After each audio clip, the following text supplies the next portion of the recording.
এই সূরা তেলাওয়াত যারা করবে তাদের অনেক ফাজিলাত। এক নাম্বার ফাজিলাত হচ্ছে এই সূরাটা মানিআতুন মিন আযাবিল কবর।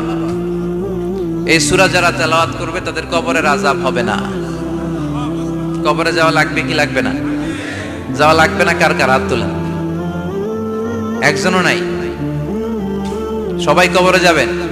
একদিন মাটির ভেতরে হবে ঘরে মন আমার, কেন বান্ধ দালান ঘর?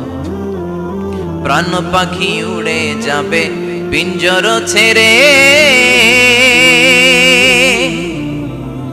ধরা ধামে সবই রবে তুমি যাবে চলে। বন্ধু বান্ধব যত মাতা পিতা দ্বারা সুত সবই হবে তোমার বরে মন আমার।